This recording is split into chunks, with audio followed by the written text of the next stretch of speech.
Gerçekten Kürtçe şarkılar duyduğum zaman, dinlediğim zaman gerçekten çok duygusal oluyorum, duygulanıyorum yani. Merhaba kardeşlerim, kanalımıza hoş geldiniz. Bugün yeni bir videoyla karşınızdayım. Daima diyorum, bugün gene bir konu hakkında konuşmalıyız.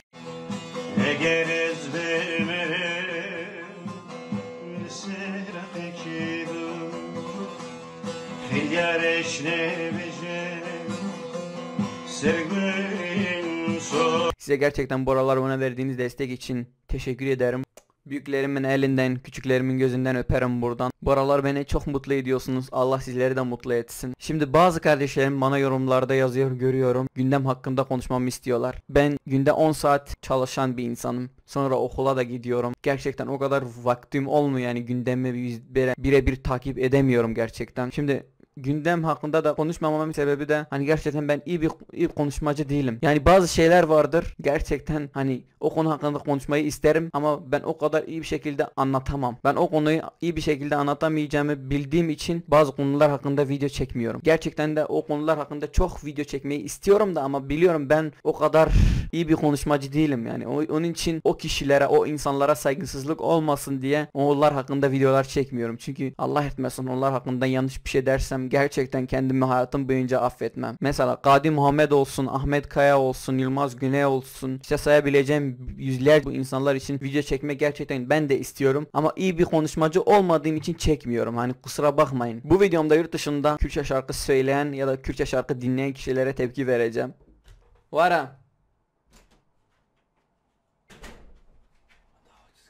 Nereye valla? Seyhan. Nana varna. Varna.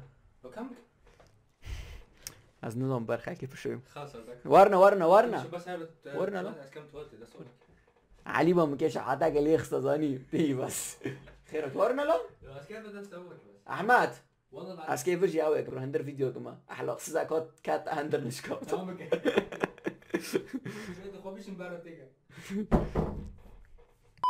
Danimarkalı kadınlar harika Kürtçe şarkı.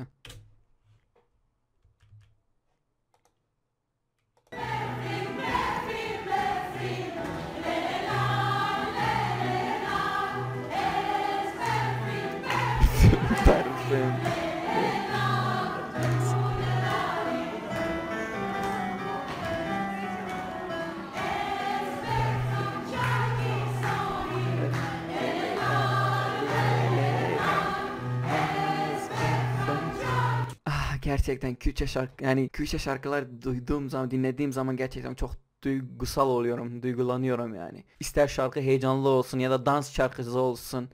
Yani üzgün olmasına gerek yok. Hemen duygulanıyorum yani.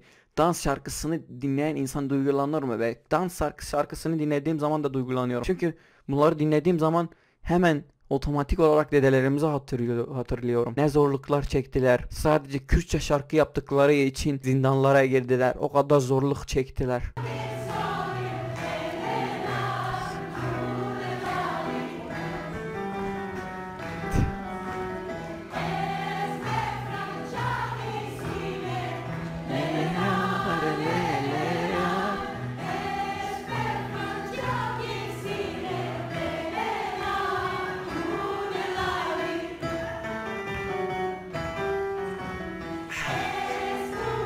Vallahi bu videoyu gerçekten ilk kez görüyorum.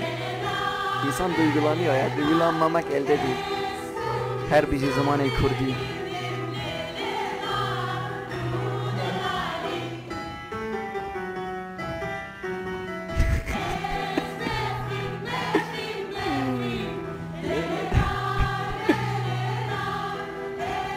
Skormana çave var yak bu.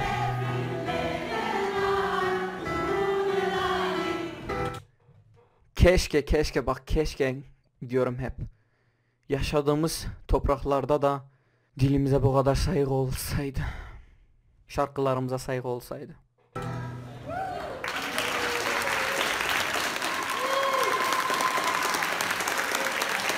Latin Amerika, doğru mu söylüyorum bilmiyorum. Kavokum leyli, eskavokum leyli.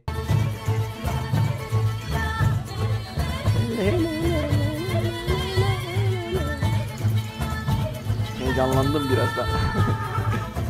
Eskavokum leyli.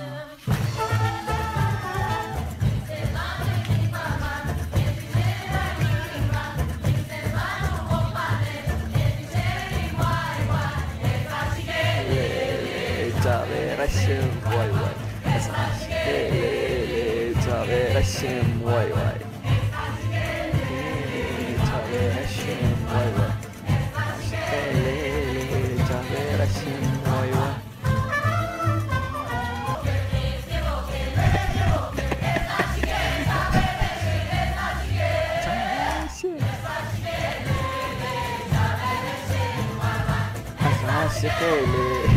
Caver.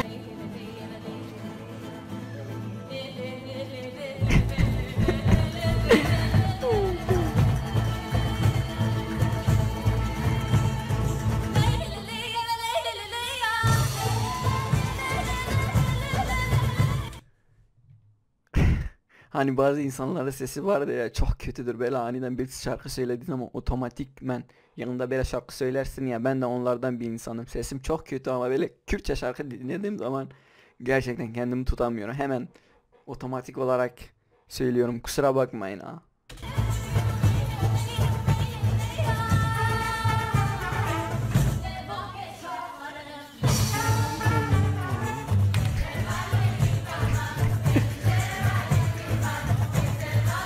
Kurban zamanı kurdi ya. Şu zamana kafaşa. Vay vay. Evet kardeşlerim, videom bu kadardı. Teşekkür ediyorum size. Bu videomun sonuna geldim. Videomu beğendiyseniz beğenmeyi ve video fikirlerinizi yorumda yazabilirsiniz ya da Instagram'da gelip bana yazabilirsiniz. Sizleri çok seviyorum. Kanalıma abone olmayı, videoya da like atmayı da unutmayın. Desteklerinizi görmek istiyorum gerçekten. Hani like'tan gerçekten para kazanılmıyor. Ama böyle hissediyorum siz hani yanımdasınız. Yanlış bir şey yapmıyorum diye. Bay bay.